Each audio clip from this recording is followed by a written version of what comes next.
What's going on, everyone? This is Pastor Sean coming to you with a new video on the Romans Warrior 139 project here on YouTube. And I'm actually in the process of using Audacity to record this audio video about Courageous by Kristen Hawkins, which is a pro-life book. And actually, as I was reading it, I'm about halfway done with this audiobook video. But I remembered, so back, I guess to preface this,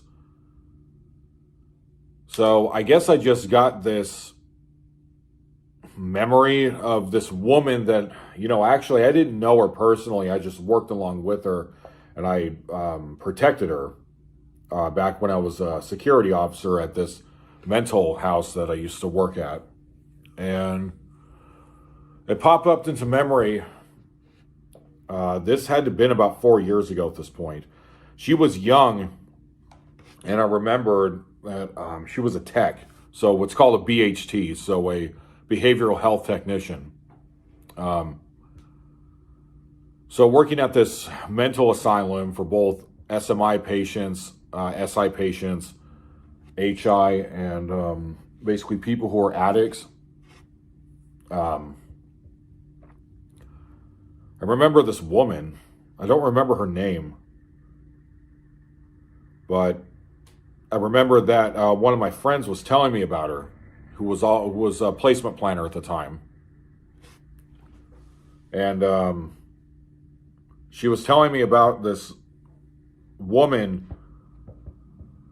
She worked in the lower level of the hospital. She worked with the adults, so the ones that were court ordered to be there. So basically people that had violent records and all kinds of crazy paperwork of whatever the crime was or whatever what was going on that were not fit enough to stand trial. So we got those court ordered where they were basically put there on holding. So there was a woman who used to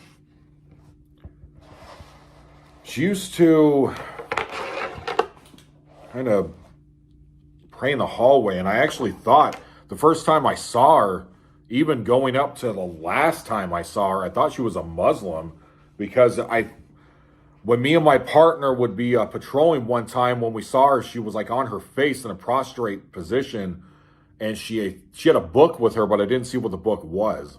And found out that the book was the Bible, but I didn't see that at the time.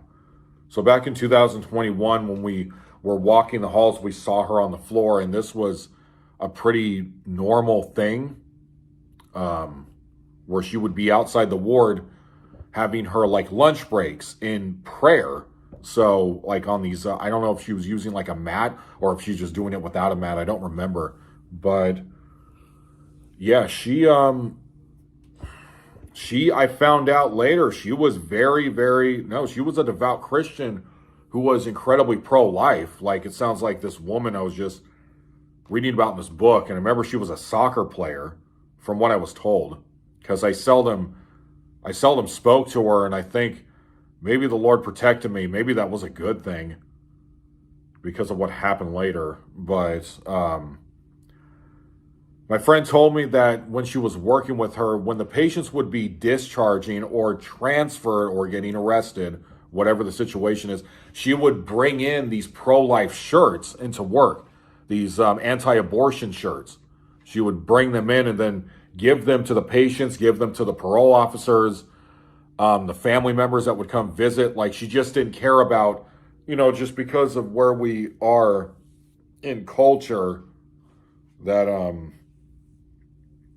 she didn't care about being offensive, that being pro-life, like she didn't care that like someone could have said, pointed at her and told her supervisor, hey, she's out of a job because I'm offended that, she's trying to tell me how to live my life, like, that kind of stuff.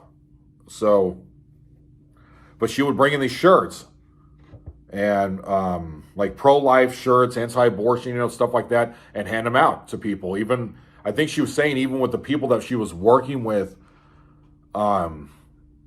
she would be handing those shirts out among like her coworkers, like in the nurses and techs and the doctors in there, which is funny because I never at any point she never offered me a shirt or anything, even though consider myself a devout Christian, myself, I guess.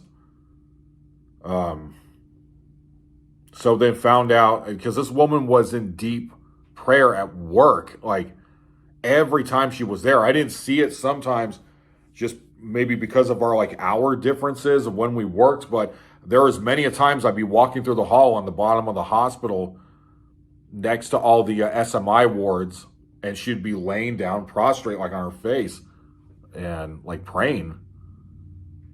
And so then one day,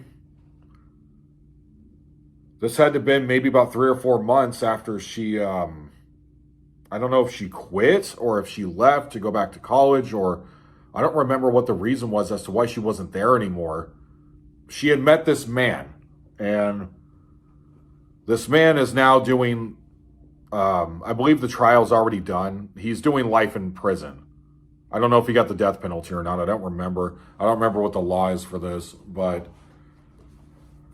what happened is that it was about 3 or 4 months later after she had left, and it was around that time period I started asking my coworkers in security, back then at the time, whatever happened to that woman, that tech that used to work here. And because she was like really young, she had to have been like in her early 20s, but I was like, what happened to that? I said something like, what happened to that Muslim woman? Like, that used to work here. Like, she get a different job or something? So she had met a man, and the man was, from what it looked like on the crime website, what I was looking at on the website, is that he was possessed. So that's my interpretation from what I read, that the devil spoke to him and told him to do certain things. And one of the things that he did, which landed him life in prison, is he murdered her. So I remember asking like my friends there, like, what happened to that woman? They were saying, no, she wasn't Muslim, because I thought like the joke was, oh, she's praying to Mecca because she was like prostrate like in that direction or something. That was like the joke, and because I didn't know her backstory or anything. Like, no, she was like a devout Christian woman, like, and yeah, she no, she was, I don't know exactly what happened. I didn't read the police report or the court, like, report or whatever was going on, what he was charged with, but he was charged with murder. He killed her in their, he murdered her, I guess, in their apartment. And yeah, I think it was actually a good thing that I never got to meet her, and it never became like a friendship. I think that's actually a blessing. But well, from what it says in the Bible, that she has got her just due reward, and she is in paradise right now, and we'll get to know each other once I die next, and whenever that is as to whenever God says it's time for me to go, whenever my work here is done. And yeah, I just remember that she was incredibly pro-life, and that's the thing I remember the most, is her handing out pro-life and anti-abortion like t-shirts to the patients and their families and stuff like that. I remember that. But yeah, she died like really young, and that's what I remember, that in the court documents, that the man said the devil told him to murder her, and he followed through with it. So I remember asking my wife about this, like, I'm just not one of those people that asks why, because these things are like a mystery to us. Like, God does things how he just does them, and he allows certain things to happen, where to us it's like, it's shit, it's obviously a tragedy. But yeah, I remember I brought this up to my wife. Well, actually, a memory just came up around one of the first patrols I did when I actually came back to this job, because I bounced around from different places. I just put in my, I put in my 2-week notice 2 weeks ago, so now I'm finished with this job. But I remember when I was walking through one of the top APs for the mental house, when I got the job back there, this had to have been last December. So what, like 3 months ago, 4 months ago, I saw someone printed out her picture, and it was her in her soccer uniform that was inside the nurse's station. And I remember I kind of just stopped and I just stared at it for like a couple minutes, like quietly. So my wife told me when I brought this up to her, but this was like 2 years after it already happened. I think I just remembered it or something. And she said, I don't really know what to say, but she said, I attended